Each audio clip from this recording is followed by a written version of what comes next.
All right, everyone, welcome to this channel. So, what I am going to be doing with this channel is that, first of all, I am going to be giving you some very good betting tips, very good betting tips that would make you some money. And then I'm combining this with FPL as well, Fantasy Premier League. I know a lot of you have registered your teams, and those who haven't registered their teams, you can still register your team. Just go to Google, search Fantasy Premier League, and then register your team.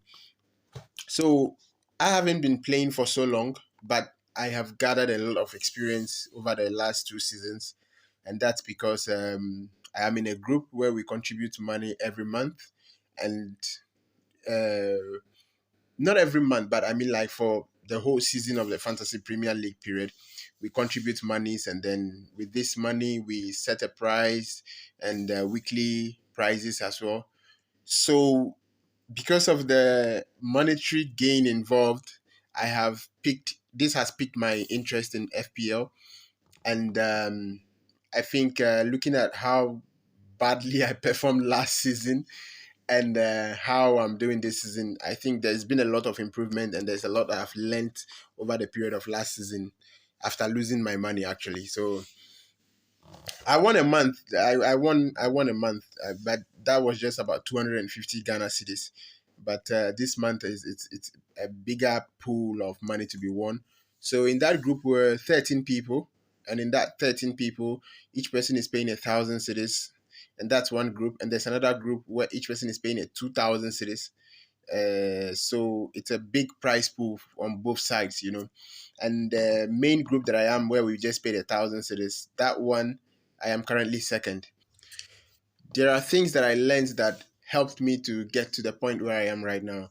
And some of those things, when the league is about to start, the biggest dilemma is, who do you play in your team? Which player do you purchase? We all have 100 million pounds to make all our purchases. And if you look at players like Salah, Haaland, Palmer, those three are already the most expensive players in FPL. And if you want to own all of them, it means that automatically you can't own some other key players in different positions. So you would either have to choose that you're owning Palmer, Haaland, Palmer, Salah, Haaland, or Salah, Palmer. So you just have to make that decision. But if you decide to own all three of them, then automatically means that you have to buy players of not lower quality, because the highest Premier League points, FPL point, was won by Ballard, who is a defender, and that was yesterday. And he's costing about 4.5 million. So it's not necessarily it doesn't necessarily mean that if you're expensive, then you're going to win. A lot of points, but the expensive players are players who are more consistent when it comes to winning points. That's the reason why they are expensive.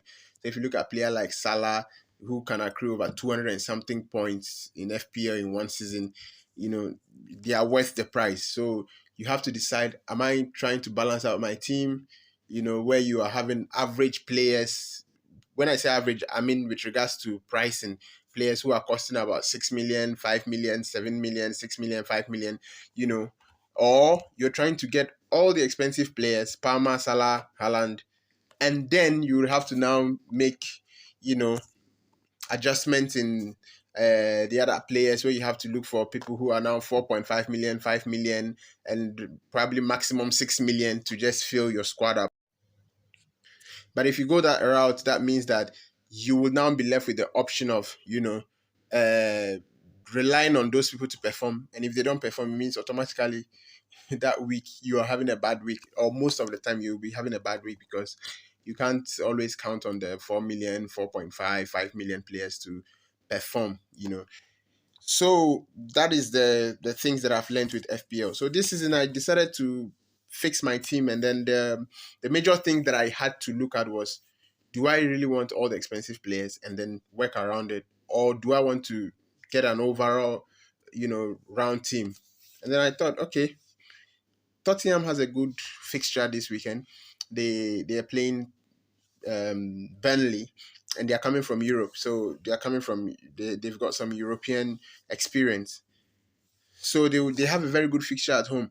But then, if I want to buy Kudus, Johnson, Richarlison or Pedro Porro in defense or Van de Ven, it means that I automatically can own Haaland, Salah, Palmer, which is where I want to play. So I had to go for Haaland, Palmer, Salah, and then I had to now, play around that.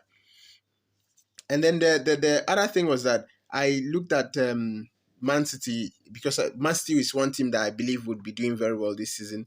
So my game was supposed to be like, my plan was to be playing around Man City, the squad of Man City. So when I looked at the team, I saw they have these new players called Rangers or Rangeda or something.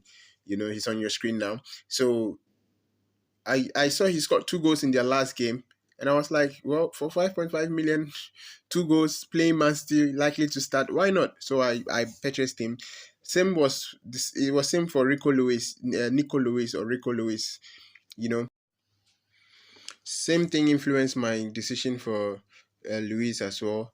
And then I looked at Brighton. They've been performing well in the preseason, so I had to go for Van Heck and the goalkeeper from Brighton. I don't want to mention the name wrongly. So I went for those two. It was very rather unfortunate that you know um, Brighton had to draw 1-1. You understand, in the last minute. But I had Rodrigo Muniz. So even though I lost two key points in Van Heck and the goalkeeper, I got something small back off Muniz, who scored in the last minute, like in the 90 something minute. You get it. So I built my squad around Haaland, Salah, Palmer. And I think it paid off. They performed very well. So currently we're waiting on Palmer to perform, see how it goes today, and then that will be it. All right. This video is going to be not more than 10 minutes. It's not supposed to be more than 10 minutes because of YouTube um, policy. But as it stands, this is just an introduction to what we're going to be doing here on this channel. We're going to be talking about FPL every weekend. We're going to discuss which player is likely to perform and which player is likely to, not perform. And we'll look at form of teams, fixtures, and all of that. And to the most surprising thing was that Ballard was the most the defender who performed, who earned the highest point in FPL over the weekend, and no one would believe that because they were playing against West Ham. Everyone thought Bowen of West Ham was going to, be outstanding in that game, but it happened that they rather lost 3-0. They couldn't even score 1 goal. You understand? And also another team was Aston Villa and Newcastle. You would think that as a punter, you would actually think that those two games will end in a goal kind of score line, but it ended in a 0-0 score line. So it's good for those who've got their defenders, but for the attackers, Watkins and Gordon, Murphy, all of those people, they all scored 2-2-2 and all of that, 3-2 and all of that.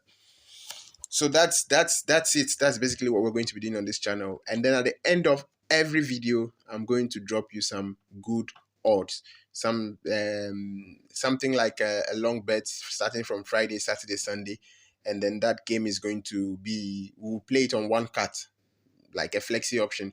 So when one game cuts, it at least it doesn't spoil the ticket. So it probably be around 50 to 90 odds, and then one cut will bring it to about 20 odd or 15, 20 odds. So I'll be adding that at the end of every video. So make sure you watch to the end.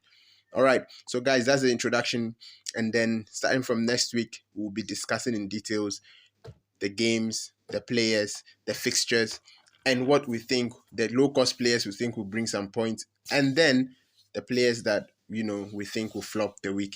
So that's it. See you next week. All right. So attached on your screen is a sample of the games I'm talking about. This is the one I played just this past weekend. I think it's only 3 games remaining to boom, and it's 130 cities to win 1,700 to 1,900 cities. So that's the game I'm talking about. That's how it's going to be dropping. So make sure you follow and subscribe, and then so you can receive notification for when I post. Because if you don't, you'll miss the games.